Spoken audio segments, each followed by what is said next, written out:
하고 그 추운 날씨에 그렇게 너무 많이 와주셔서 감사드립니다. 추운 날씨에 덥고 이렇게 오신 만큼 또 돌아가실 때는 많은 은총 받아가시지 않을까라는 생각이 듭니다. 오늘 대리특강 두 번째 주제는 여기 앞에 나온 것처럼 또 다른 이름의 상처에 그친 의사라는 주제로 강의를 시작하도록 하겠습니다. 오늘 강의를 맡아주실 김인한 알베르토 신부님 큰 박수로 맞이하겠습니다.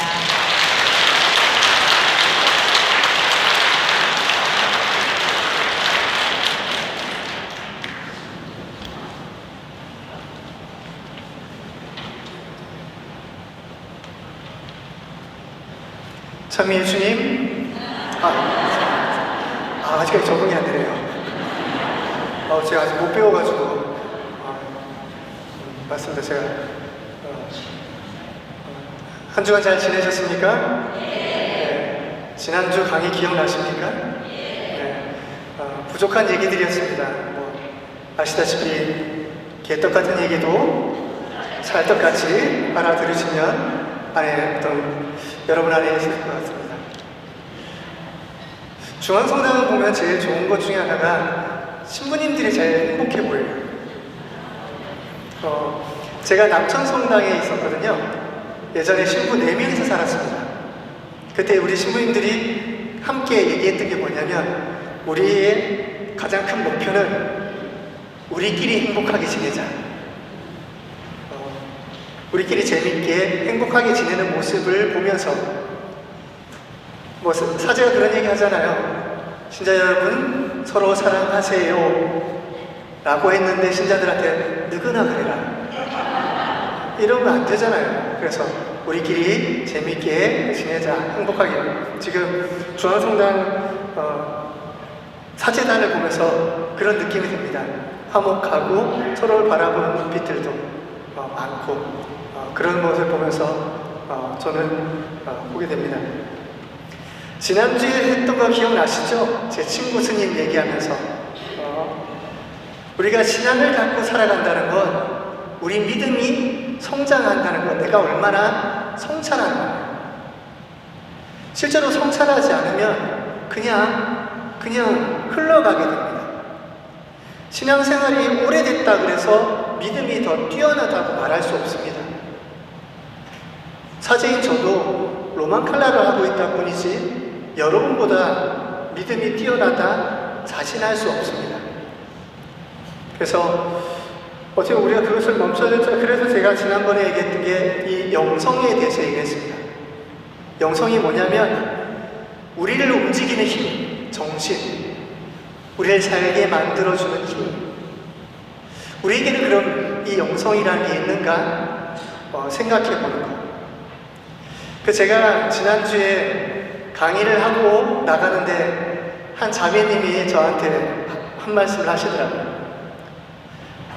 신부님 말씀은 알겠는데 더 어렵다고, 어떻게 해야 될지 모르겠다고. 제 경험 좀 들려주면, 여러분 혹시 외착교리반 아십니까? 외착교리반 중앙성당에 있습니까? 지금 없죠? 이렇게 있었죠. 네, 저도 예전에 외짝교리반 했었죠. 했는데 외짝교리반 딱 모시라고, 그러니까 모르시는 분들을 위해서 배우자가 우리 천주교 신자의 배우자의 교리반인데 그래서 교리를 좀 짧게 해줍니다. 석 달 정도. 여러분 외짝교리반 오는 분들 남자가 많을까요? 여자가 많을까요? 네, 남자가 많습니다. 하다 끌다 버티다 끌려온 사람 됩니다. 되게 표정 안 좋습니다. 인상 더럽습니다. 예비자 교리하는데 딱 나왔는데 보면 왜 그러냐면 예비자 교리 옆에 보면 옆에 또 간수가 앉아 있습니다. 도망갈까봐 옆에 체포조가 앉아 있습니다. 그 바로 이제 부인이 앉아 있거든요. 기억나는 게 여러분 예비자 교리 때 첫 시간에 뭘 가르칠 것 같습니까? 첫 시간에 여러분 기억 안 나시나요? 저는 기억나는데요.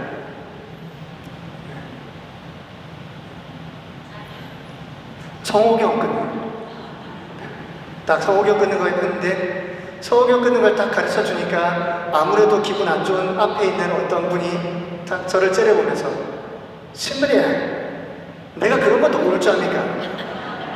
내 마누라 그거 한 60년 한 거 본 것 같아요. 그거 우리한테 가르쳐 줍니까? 이제 그러다 보니까 제가 그렇죠. 근데 저도 성경을 아직까지도 제대로 잘 그을 줄 모릅니다. 그래서 하나 더 하게 됩니다. 근데 외짝교리반의 좋은 점 중에 하나가 남자들이 많기 때문에 자기들끼리 의기투합이 잘 됩니다. 서열도 정하고 뭐 큰형님도 정하고 딱 한 달 지나니까 자기들끼리 잘 지내더라고요. 그래서 제가 좀 그때 장난을 쳐봤습니다. 제가 교리하다가 교리책 툭 던져놓고 그만합시다. 뭐 할라 세례 받습니까? 아까 그때 뭐라 했던 신자가 제 손을 잡으면서 와 이랍니까? 하던 거 맞아 하이소. 알겠습니다. 그래서 저는 교리반을 제가 본당 사제로 있을 때 교리반을 만들면 자기들 동창회를 만들어줍니다. 한 달에 한 번씩 자기들끼리 모여서 회합도 하고 서로 나눔도 하고. 그래서 그분들이 동창회를 만드는데 저한테 그러더라고요. 신부님, 우리 특별 사면 아닙니까? 맞습니다. 특별 사면 맞습니다. 특사. 이제 했는데 그래서 그분들이 7월 15일 날 세례 받았거든요. 그래서 자기들이 동창회 이름을 7.15 특사라고 정했습니다. 그래서 제가 한마디 해줬습니다. 가지가지 하십니다.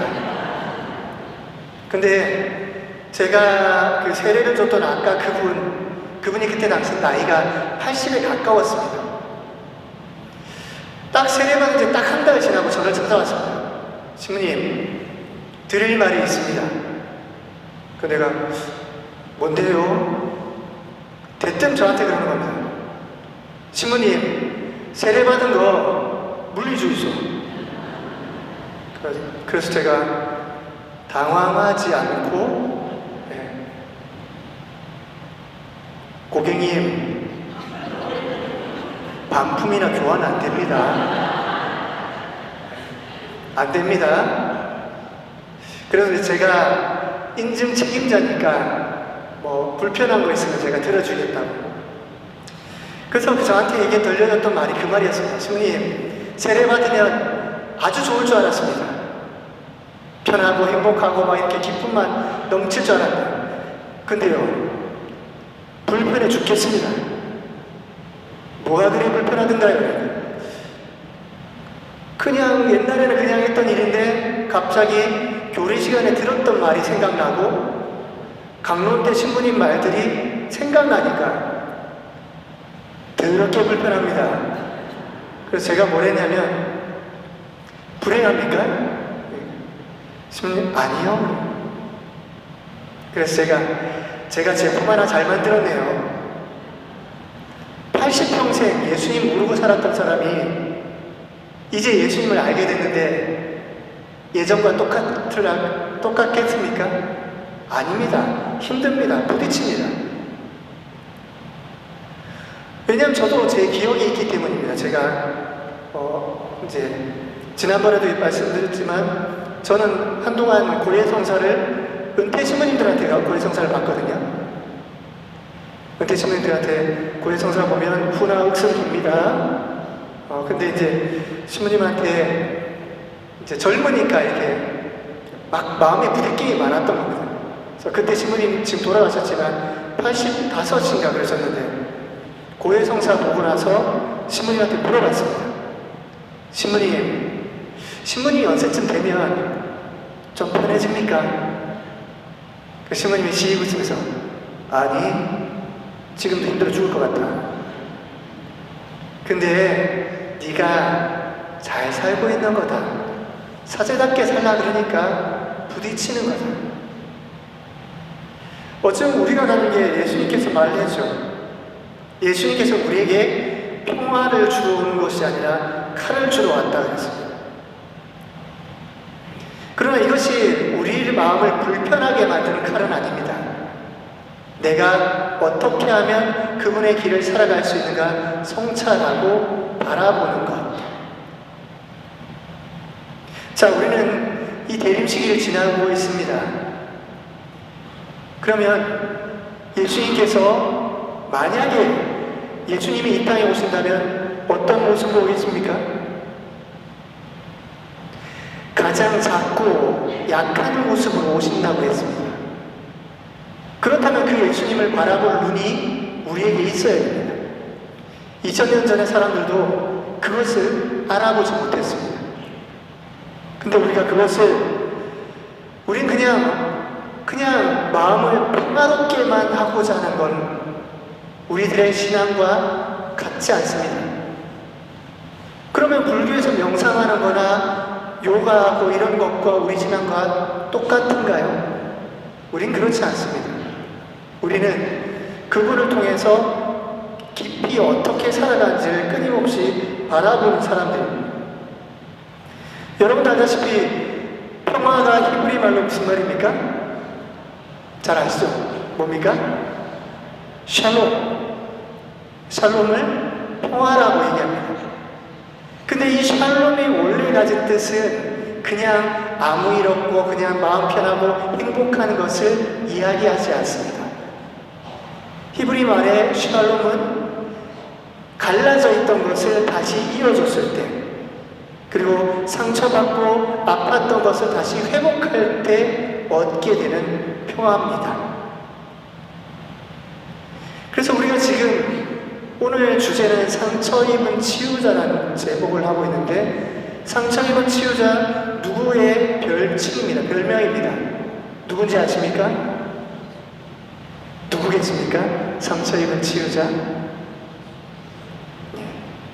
예수 그리스도입니다. 예수님이 우리를 치유하고 그리고 돌봐주고 사랑하는 게 아무런 고통 없이 그냥 편안해서가 아닙니다. 그 고통 중에 있으면서도 그것을 함께 하는 것들. 그래서 우리는 이 평화가 아니라 진짜 하나님으로 주님으로 인한 평화를 찾아가는 것을 얘기합니다. 오늘 우리는 많이 만나게 돼요. 우린 참 많은 사람들을 만났습니다. 지금까지 굉장히 나를 아프게 한 사람들도 있고 또 나를 사랑했던 사람들도 있고, 여러분도 아시다시피 자케오라는 사람, 이 사람이 왜 회개하였습니까? 성경 쪽에 보면 예수님이 알아봐 줬거든요. 너 거기 있구나 라고 알아봐 준 것. 우리 주변에 많은 사람들도 있지만 우린 또 그들을 알아보는 것들, 우리의 시각들을 가지고 우린 또 많은 사람들이 나를 통해서 함께 들여다보는 것들. 아까 오기 전에 부회장님하고 잠깐 얘기를 나눴는데 제가 예전에 그 남창성당 주임신부를 했었는데 저는 그때 남창성당에 문제가 생겨서 주임신부로 갔습니다. 그때 신천지 문제가 생겨서요. 혹시 그 소식을 아는 분도 있는지 모르겠습니다. 그래서 지금도 그 일을 하고 있습니다.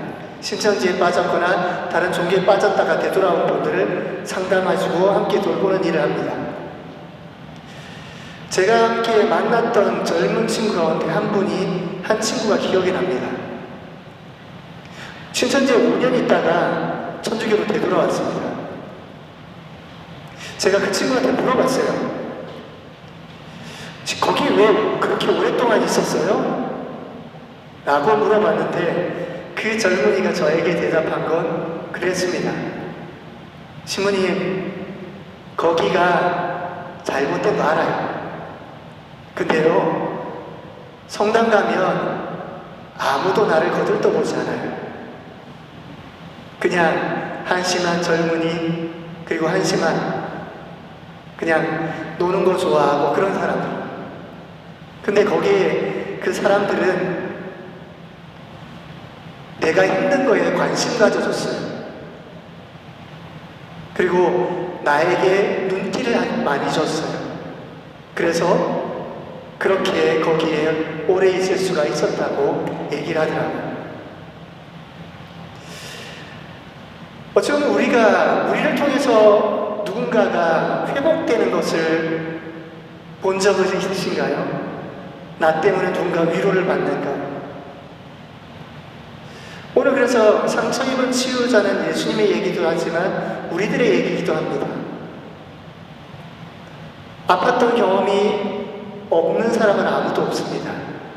하지만 우리를 통해서 분명히 그런 얘기를 하거든요. 예수님께서 가장 작은 모습으로 오신다 그랬잖아요. 근데 예수님이 뭐라 그러셨냐면요, 너희 가운데 가장 작은 사람에게 해준 것이 나에게 해준 것이다. 그렇다면 우리는 그 작은 사람이 누군지는 알아야 됩니다. 구체적으로요. 그럴 때 우리는 예수님을 마주할 수 있거든요. 그냥 미사 성제에서만 있는 게 아니라 우리 삶 안에서 그것을 마주하는 것.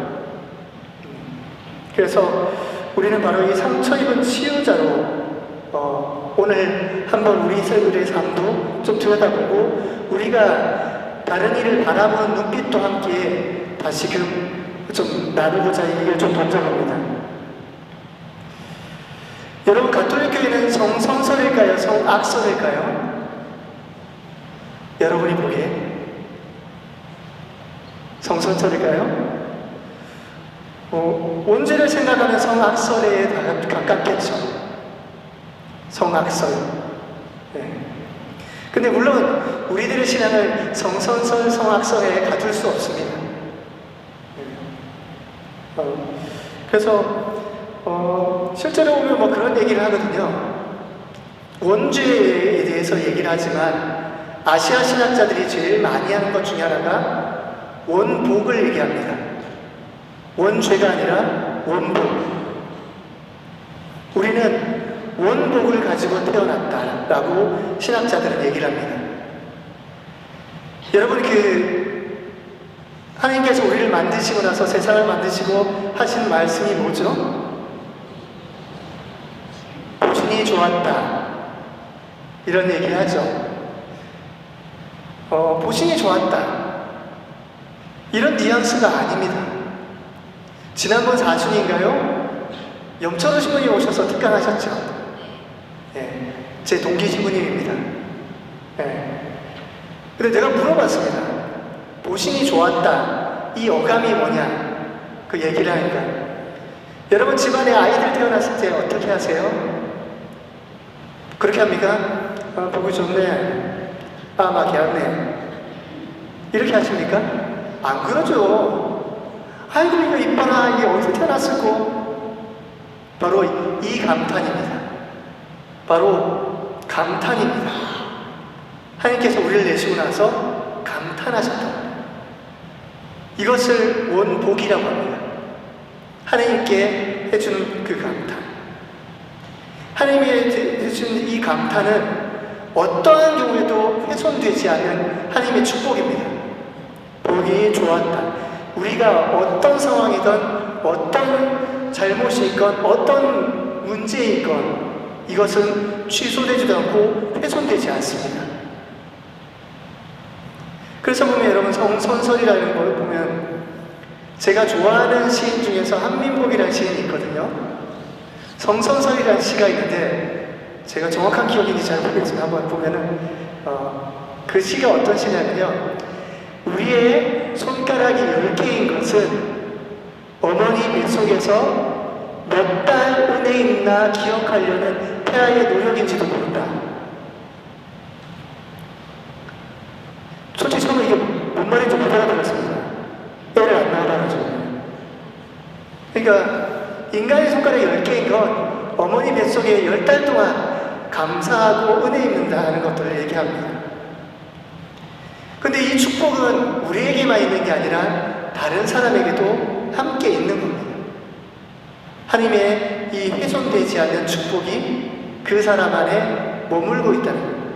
우리 안에도 마찬가지입니다. 우리는 굉장히 많은 우리를 바라보는 어떤 부정적인 시각들로 우리 사람들 물론 우리는 많은 인생의 시간들에 우리들을 거쳐갔던 수많은 사람들 때문에 성악설을 믿을 수도 있고 성선설을 믿을 수도 있습니다. 하지만 하나님께서 우리에게 주셨던 그 취소할 수 없는 이 축복에 대해서 이것을 우리는 놓치지 말아야 합니다.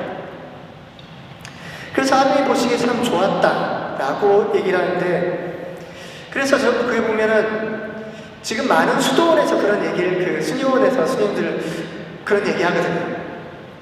지금 스님들이, 몇몇 수녀님들이 저한테 얘기하면서 올해 자기들 목표가 뭐냐면 매일 감탄하기, 매일 감탄하기, 매일 구체적으로 감탄하기. 하나님께서는 구체적으로 모든 것을 바라보면서 감탄하십니다. 보기 좋고 아름답고 그것이 얼마나 귀한지. 그렇다면 우리는 그분을 닮아서 구체적으로 매일 감탄하는 게 필요합니다. 근데 그것은 저절로 되지 않습니다. 그것은 어떻게 보면 끊임없이 내가 그것을 바라보고자 노력했을 때 그것이 우리 눈에 들어옵니다. 그럴 때 우리 안에서 더 큰 모습이 보이게 되죠. 그래서 하나님께서 보시니 이 감탄과 경이로움들, 그래서 여러분도 이 대림 시기 동안 그것을 한번 실천해 보시는 것도 필요하지 않을까요? 매일매일 구체적으로 한 가지씩 감탄해 보는 것, 하느님의 시각으로 어떻게 들여다보고 함께 나가는 하나님께서 우리를 만드신 이유가 뭘까요? 우리를 만든 이유가요? 왜 만들었죠? 하나님께서 왜 우리를 만들었는지는 창세기에 나와 있습니다. 창세기 11장 28절에 뭐라고 되어 있냐면, 우리를 만든 이유는 하나님께서 세상을 만들어 보고 나서 감탄하시고 나서 너무 좋다, 너무 아름답다. 그런데 그것을 끝까지 아름답고 좋게 만들었으면 좋겠다. 그래서 우리를 만드셨던 겁니다. 어찌 보면 제가 보기도 하지만 하나님께서 우리에게 이렇게 속삭였을 거라고 생각해 봅니다. 우리 하나를 만들고 나서 너는 참 좋은 아이고 예쁘고 정말 좋은 아이야. 그리고 너는 세상에 나가서 너 때문에 수많은 사람들이 행복했으면 좋겠어. 그리고 나서 나에게 돌아오렴. 이것이 하나님의 명령일 수도 있습니다. 아까 이제 원지하고 원복이라고 했지 않습니까? 원복을 얘기하는 아시아 신학자는 인간은 하나님께서 주신 태초의 그 축복을 다 누리고 난 뒤에 그분께로 되돌아간다라고 표현했습니다. 그래서 우리는 하나님께서 우리를 만드셨던 이유들을 다시금 회복해야 됩니다. 우리로 인해서 그렇게 하는 것, 더 좋아지는 것. 그래서 우리는 이 질문을 던져야 됩니다. 나 때문에 누군가 행복한가? 나 때문에 누군가가 사는 게 참 좋은 것 같다라고 말할 수 있는 것. 여러분도 잘 아시다시피 우리나라에 많은 천주교 신자도 있고 사제들도 있고 수도자도 있고 하지만, 그렇다면 세상은 좋아져야 되죠. 근데 OECD의 평균 이런 것들 보게 되면 우리나라 많은 사람들은 우리나라가 불행하다고 얘기를 하기도 합니다. 그래서 어찌 보면 이 질문을 우리 스스로에게도 던져야 됩니다. 나 때문에 누군가는 행복한가? 나 때문에 하나님께서 보내신 뜻을 나는 그것을 실현하고 있는가에 대한 질문들이죠. 그래서 우리는 보면 예수님께서는 무엇으로 잉태하셨죠? 예수님 무엇으로 잉태하셨습니까? 성령으로 잉태하셨습니다. 그럼 우리는요? 무엇으로 잉태했습니까? 뭐 우리 이상한 영이 잉태했습니까? 우리도 성령으로 잉태된 사람입니다. 하나님에 의하지 않은 사람은 아무도 없습니다. 모든 것은 하나님의 손길이 담겨져 있습니다. 여러분도 마찬가지지 않습니까? 여기까지 오게 된 시간들을 보게 되면 저는 중학교 1학년 때 세례받았습니다. 중학교 1학년 때 세례받았는데 제가 성당을 왜 처음 나가게 됐냐면 중학교 1학년 때 사귀던 여자친구가 성당 가자 그래가지고 그래서 성당 가게 됐습니다. 어머니가 어릴 적부터 여자 말을 잘 들어라 했기 때문에 그래서 사제가 됐고 수녀님은 그 친구는 수녀님이 됐고요. 저는 신부가 됐습니다. 이렇게 보면 아름다워 보이죠? 근데 크게 아름답지 않습니다. 본의 아니게 수녀님 시험 보면은 수녀님이 한번 저한테 전화를 했어요. 전화를 딱 했는데 대뜸 전화를 대고 욕을 막 하는 거예요.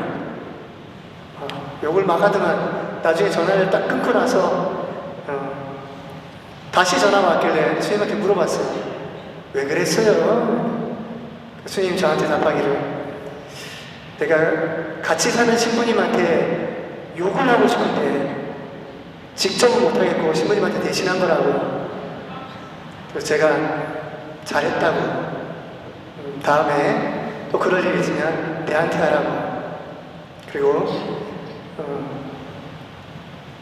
시집 안 가길 잘했다고 이렇게 악담을 해줬습니다. 실제로 그리스도인은 어떤 사람들이냐라는 질문을 던집니다. 그리스도인은 끊임없이 자기 안에서 우리들의 경험을 신앙의 눈으로 계속 통합하려고 노력하는 사람입니다. 우리가 가진 수많은 경험들이 있거든요. 그리고 수많은 사건들. 우리가 그것을 신앙의 눈으로 해석하는 겁니다. 알다시피 신앙은 성당 안에 갇혀져 있지 않습니다. 제가 예전에 히말라야를 올라간 적이 있었거든요. 히말라야에 올라간 적이 있는데 거기 가면 그 사람들이 티베트 불교도들이거든요. 그 산장 주인들이. 좀 특이했던 게요. 여러분 집안에 제대들 있죠? 성모상 모셔두고 막 이런 게. 갔는데 부처님을 모셔둔 곳이 좀 이상했거든요. 부뚜막에다가 부처님을 모셔놨더라고요. 국물도 튀고 그렇게 할 텐데. 그래서 제 주인장한테 물어봤습니다. 왜 부처님을 여기에 모셨어요? 그 여주인장이 저한테 얘기했던 게 제가 여기 제일 오래 머뭅니다. 그래서 거기에 부처님을 모셔드리고 부처님과 함께 있습니다. 근데 우리는 많은 경우 제대에 어디다 둡니까? 제일 안 가는데 저기다 가요. 그러다 보니까 우리 신앙은 교회 안에와 교회 밖의 신앙이 분리되기도 합니다. 그래서 우리는 우리들의 삶의 경험이나 이런 것들을 끊임없이 통합해내는 거예요. 그래서 영성이 뭐라 그랬습니까? 우리를 움직이게 하는 힘, 예수 그리스도께 끊임없이 묻고 성찰하는 과정들. 그래서 신앙은 이 종교적인 문제가 아니라 우리들의 삶의 문제 모든 것이 그리스도인답게 어떻게 할 것인가에 대한 끊임없는 질문을 던져야 됩니다. 그리스도인들의 공동체는 어떻게 해야 됩니까?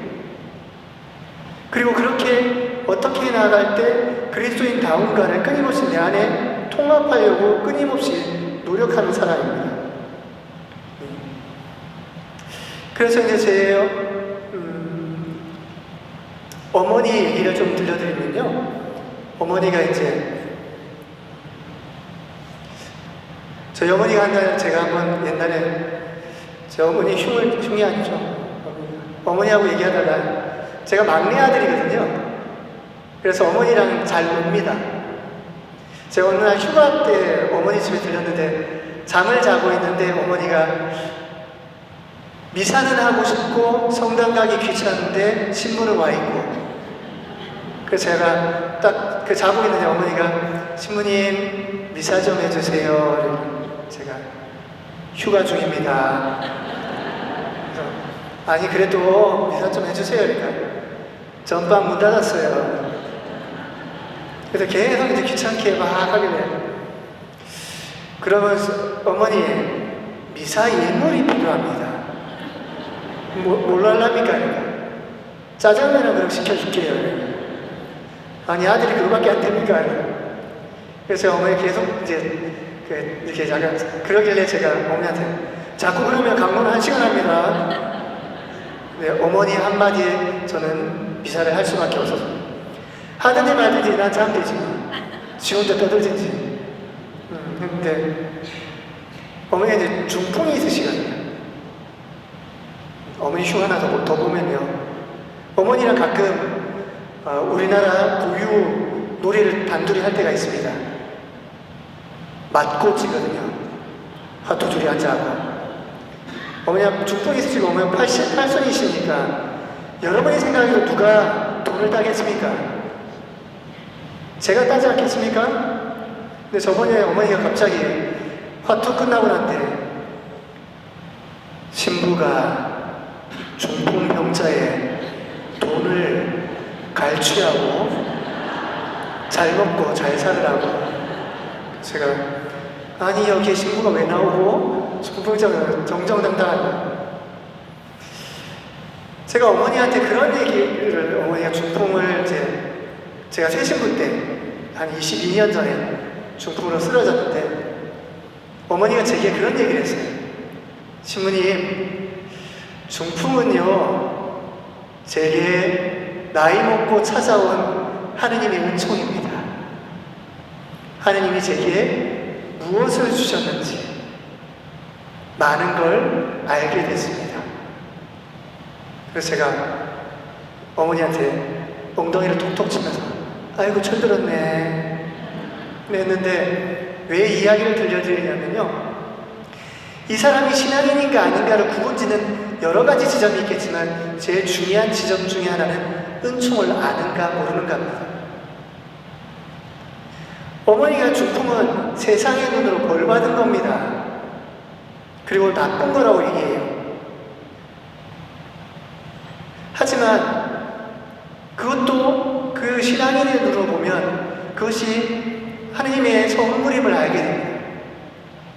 여러분, 복이랑 은총은 같지 않을 수 있습니다. 복 받는다는 것. 어떻게 보면 갑자기 돈이 많이 생기면 여러분도 그게 복이고 은총이고 행복일 수 있겠지만, 제가 예전에 봤던 어느 신자 집에 갑자기 돈이 많이 생긴 적이 있었습니다. 그리고 나서 그 가족은 갈라졌습니다. 안타까웠던 게 죽는 순간까지도 서로를 용서하지 않았습니다. 그렇다면 그 사람들에게 돈은 뭡니까? 벌입니다. 그리고 걸림돌입니다. 그래서 우리가 하나님의 은총인가 아닌가를 어떻게 하냐면 그냥 알 수 없습니다. 들여다보고 그것을 어떻게 되는 건지 보게 됩니다. 제가 아까 얘기했던, 제가 남창성당이라는 곳을 가게 됐을 때 제 사제인생 인사발령 중에서 그런 인사발령은 처음이었습니다. 주교님이 저를 부르더만 김신부 48시간 이내에 그 본당에 부임해. 갔는데 그때 본당이 굉장히 힘들었습니다. 신자들이 갈라지고 힘들어하고 고통받았다. 근데 제가 한 1년 지나고 나니까 신자들이 그런 얘기를 하더라고요. 신부님, 우리가 많이 성장한 것 같습니다. 우리는 이제 그 시간들을 통해서 다른 사람들을 위로해 줄 수 있는 성당이 됐습니다. 그래서 그것도 어떻게 보면 하나님의 은총이 우리 안에 머물지 않았는가. 하지만 그것이 거저 찾아오지 않는다는 걸 여러분에게 말씀드립니다. 그래서 그리스도인이란 뭐냐면 다른 사람을 신비로운 존재로 받아들이는 겁니다. 신비로운 존재. 양현종 시인의 그 방문객이 뭐냐, 한 사람이 다가온다는 것은 어마어마한 일이라고 해요. 여러분, 제가 대학에서 뭘 전공했다고 가르친다고 했는지 기억나십니까? 뭐였죠? 네, 심리학. 가끔 학생들이 저한테 연애 상담도 할 때가 있습니다. 그래서 제가 난 그딴 거 모른다고. 제가 요즘 대학생들한테 그런 얘기 하거든요. 농담으로 대학생들 1, 2학년들한테 여러분 연애하세요. 애들이 교수님 왜요? 안 그러면 나처럼 돼요. 무섭죠? 그런 얘기를 했는데, 여러분, 우리나라에서만 쓰는 성격 이론이 있습니다. 성격 분류 이론. 뭘까요? 네, 혈액형입니다. 우리나라에서만 쓰는 이론입니다. 안 믿는다고 하지만 좋아합니다.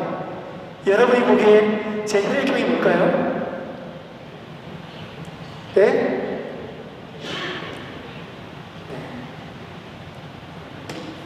제 혈액형은 O형입니다.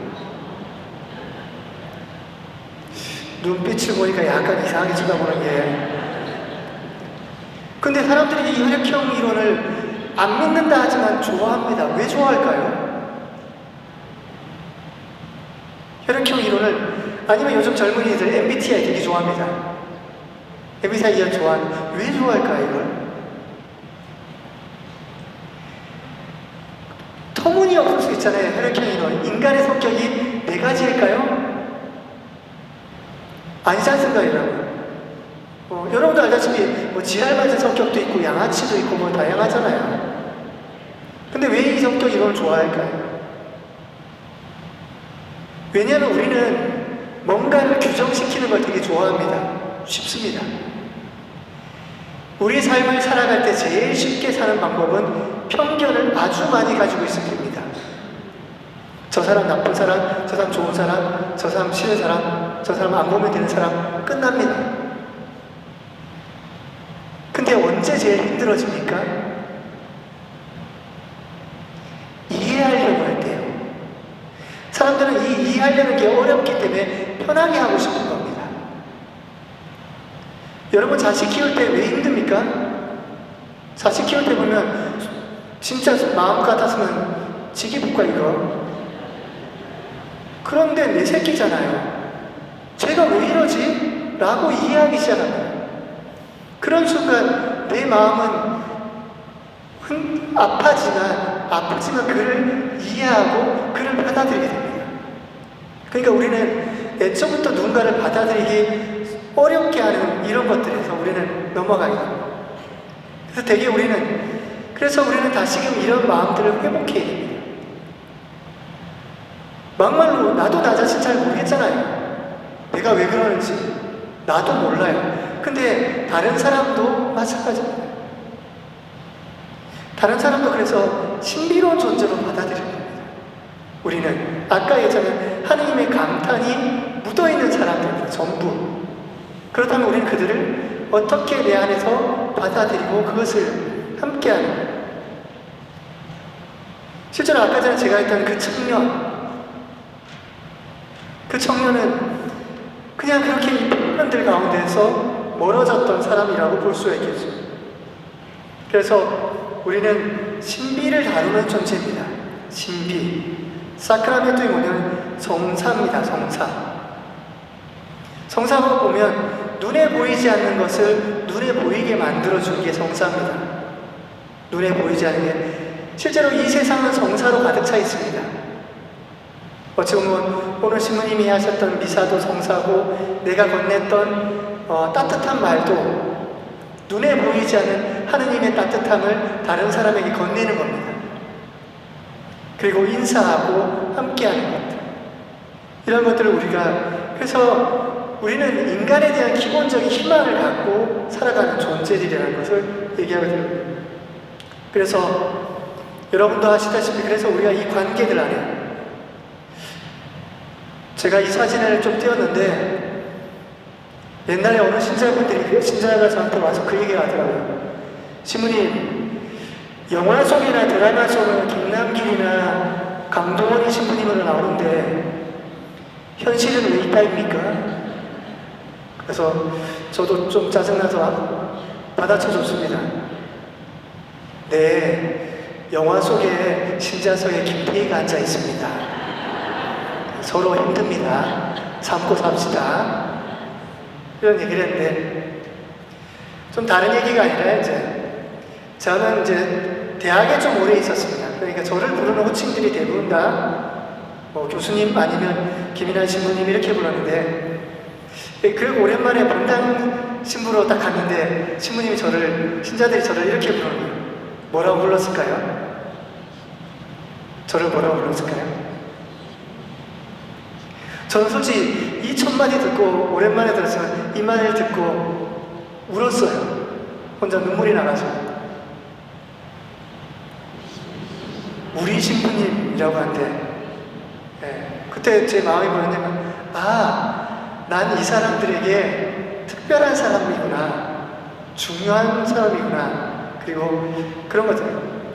그리고 저희가 우리 신자들 뭐 얘기하지만 이것은 뭘 얘기하냐면 내 거를 얘기하지 않습니다. 우리에게 서로에게 어떤 소중한 존재가 되어가는 것, 나랑 관계에 있다라, 그런 것을 보면서 우리는 그런 생각을 하게 됩니다. 우리 신부님이라고 얘기하면 또 그렇지만, 그래서 제가 신학교에 딱 입학할 때 신학생들 신학교에 딱 들어가니까 이제 신학생들끼리 호칭을 이렇게 하라고 가르치더라고요. 뭐라고 부르라고 했을까요? 신학생들끼리 뭐라고 부르라고 했을까요? 적혀져 있습니다. 네, 형제라고 부르라고 했습니다. 형제라고 부르면 되는데, 근데 저는 그때 신학교에 입학할 때 고지식했습니다. 지난주에 제가 말씀드린 적 있죠? 제 바로 위에 형님도 신부님입니다. 제 독일 프랑크푸르트에 있습니다. 다시 한번 말씀드리지만 형님보다 제가 훨씬 잘생겼습니다. 확인할 길이 없죠? 독일에 있습니다. 근데 그때는 나이가 어려서 그런지 몰랐지만 그 말을 쓰는 게 좀 힘들었습니다. 내 마음에 와닿지가 않았어요. 왜냐면 제 피부친 형이 있고요, 학교에. 그 다음 난생 처음 보는 사람에게 형제라고 그래요. 물론 생각하면 그냥 부를 수 있었겠죠.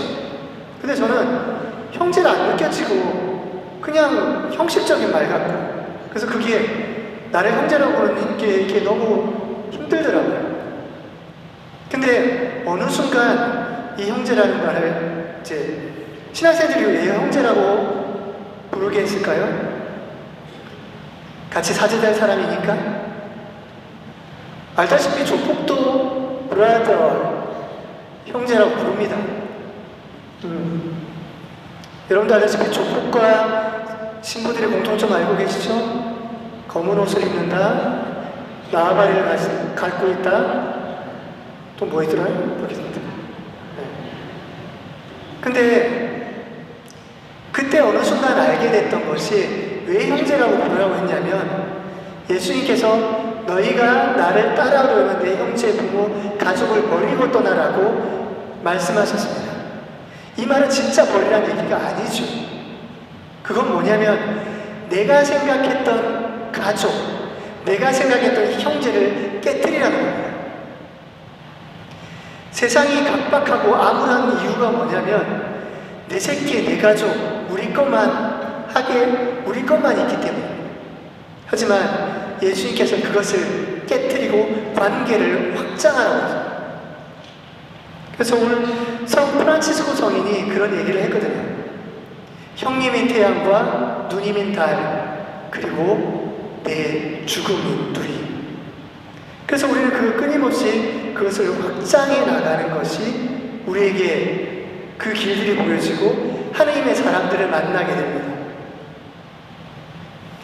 그래서 어떤 그리스도인이란 사람들과 친교를 이루면서 함께 있으면서 해방을 해 나가는 존재입니다. 끊임없이 그것을 내가 함께하는. 그래서 여러분 보면 친교의 개념을 좀 설명하는데요. 친교 같은 거, 친교가 뭘까요 도대체? 저도 사제 생활하면서 굉장히 이 고민들이 많았습니다. 형제님들끼리 친교는 뭡니까? 네. 아기 예수님, 소주. 네. 술 마시는 거였습니다. 형제님들하고 친교를 많이 해봤습니다. 많이 해봤는데 몸이 많이 망가지더라고요. 자매님들 친교는 뭡니까? 맛있는 거 먹고 수다 떠는 거죠. 같이 해봤습니다. 생각보다 자매님들 많이 먹더라고요. 먹다 죽을 뻔했습니다. 그래서 이제 해봤는데 그걸 하는데도 이것도 몸이 망가지더라고요. 그래서 제가 본당 신부로 있으면서 친교의 날 행사를 해봤습니다. 뭘 해봤습니다. 했는데 본당에서 친교가 좋아졌는가? 잘 모르겠더라고요. 어떨 때는 보면 일하는 사람만 일하는 것 같기도 하고. 그래서 친교가 도대체 뭘까? 정말 고민이 많았는데 제가 내린 결론은 그렇습니다. 이것이 정답은 아닙니다. 친교가 뭘까? 라고 생각할 때 저는 친교란 다른 존재에 대한 근본적인 관심입니다. 다른 존재에 대한 근본적인 관심. 우리 공동체 안에서 우리가 만나게 되는 사람들 안에서 그 사람들에게 근본적인, 실제로 예수님을 만나서 예수님의 치유받았던 사람들의 대부분 특징 중에 하나가 그게 있습니다. 예수님이 그들을 측은하게 바라보셨다. 여기에 그들이 해방되고 치유되는 걸 경험하게 됩니다. 만약 우리가 이 친교의 영성을 회복하지 않으면 우리는 또다시 이 안에서의 하나님의 뜻을 바라볼 수 없고 또한 하나님을 만날 수가 없습니다. 왜냐하면 근본적인 관심이 없기 때문에. 이 근본적인 관심은 인간뿐만 아니라 다른 생명에 대한 근본적인 관심입니다. 그럴 때 이 친교의 정신을 회복하는 것, 이게 우리에게 맡겨서 몫이겠죠. 그래서 우리는 정말 다른 사람들이 모여서 이 수많은 사람들이 모여 삽니다. 우리 공동체는 오늘의 나는 수많은 내가 만났던 수많은 사람들 때문에 오늘의 내가 될 수 있었습니다. 우리는 머리이신 그분을 통해서 우리는 각자의 지체입니다. 교회의 역할들은 성직자, 수도자에게만 있는 것은 아닙니다. 우리도 각자의 그 지체로서의 역할들을 가지고 있는 것이죠. 그래서 우리가 이 문제들을 아까 회복하는 것 중에 하나가 여러분 삼위일체. 여러분 삼위일체 좀 어렵죠?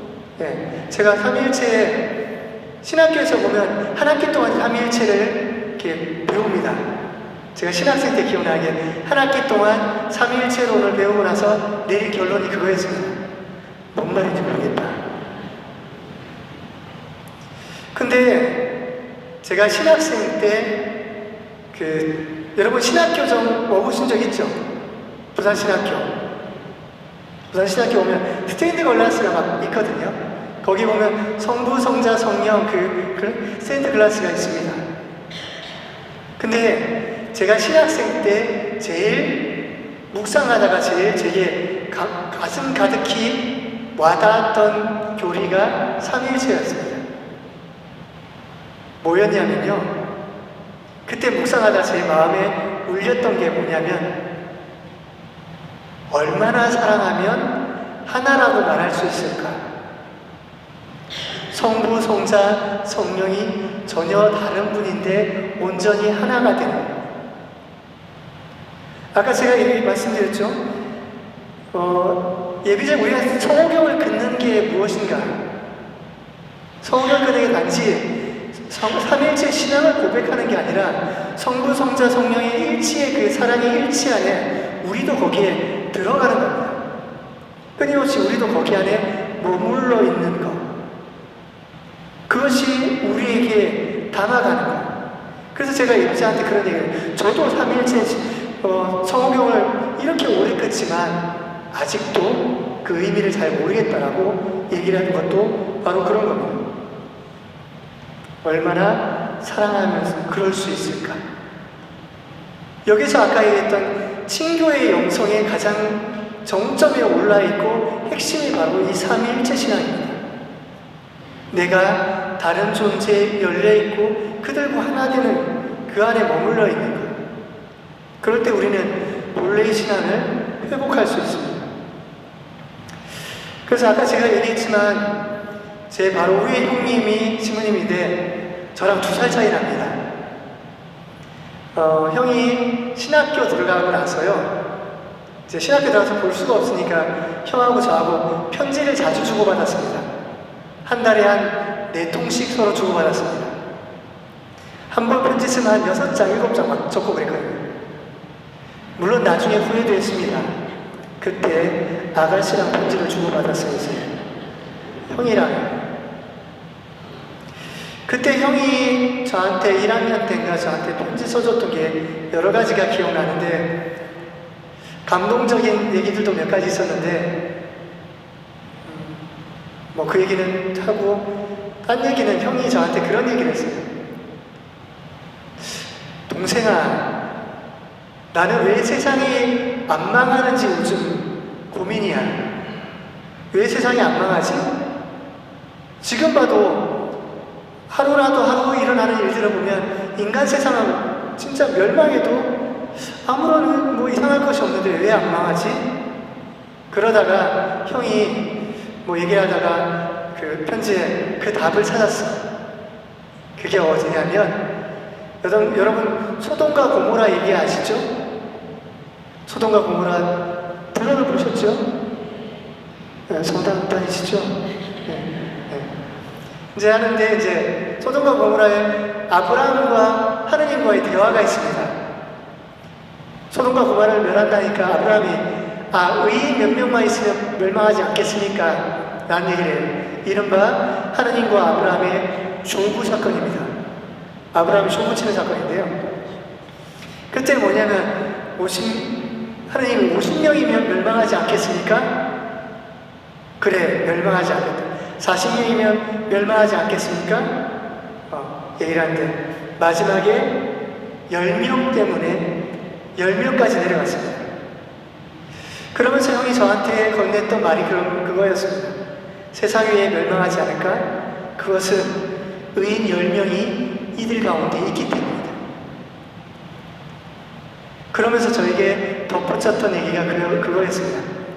그런데 그 10명 가운데 2명은 너하고 내가 됐으면 좋겠다.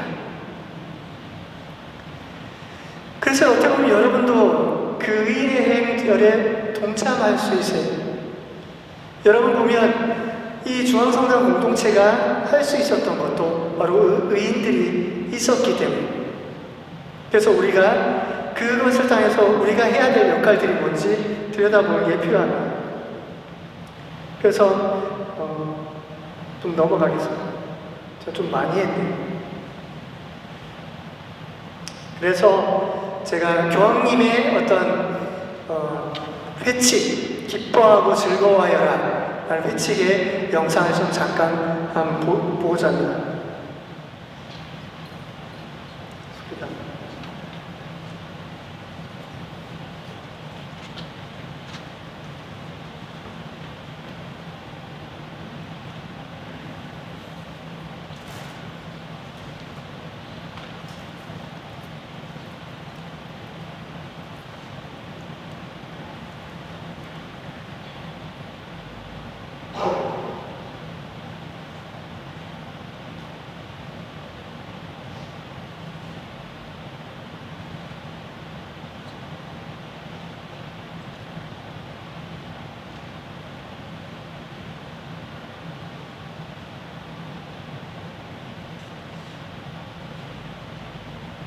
네, 소리가 안 나옵니다.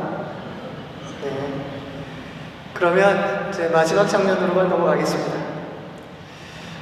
결국 우리가 이제 교황님께서 했던 말씀 중에서 가장 염두에 두게 이 말씀을 하셨습니다. 여러분, 거룩해지는 것을 두려워하지 마십시오. 제가 기뻐하고 즐거워해라 이 책의 가장 큰 핵심인데요.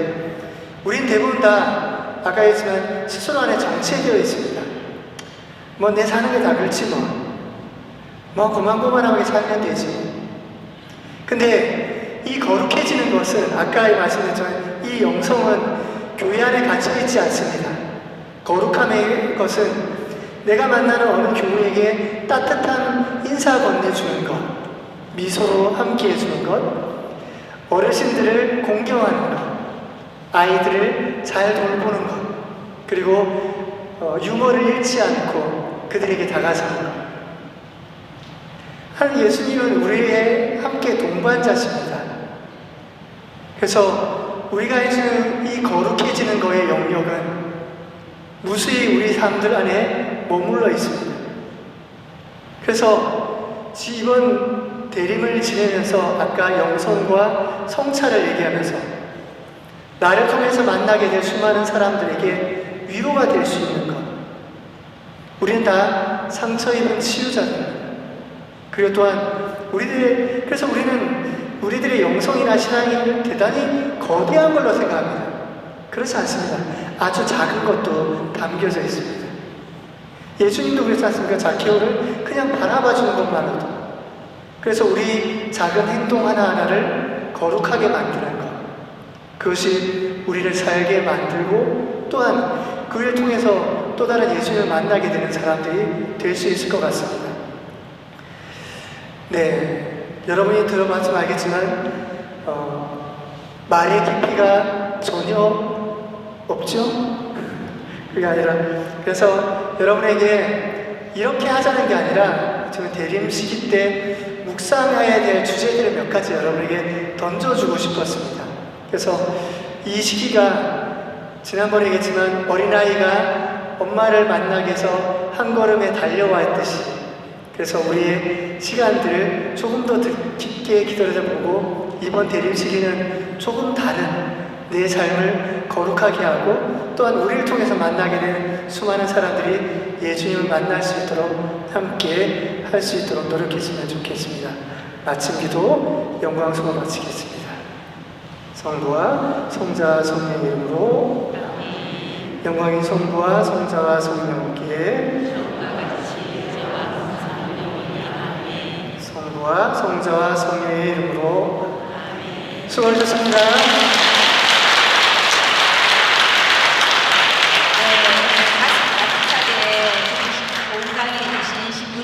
다시 한번 큰 박수 부탁드립니다. 밖에 날씨가 많이 추운데요. 아까 신부님 말씀하신 것처럼 우리 각자가 상처 입은 치유자라고 하셨잖아요. 돌아가실 때 같이 오신 분들과 손 꼭 잡고 서로 따뜻한 마음 나누시면서 돌아가시면 좋겠습니다. 네, 추운 날씨에 와주셔서 너무 감사합니다. 수고하셨습니다.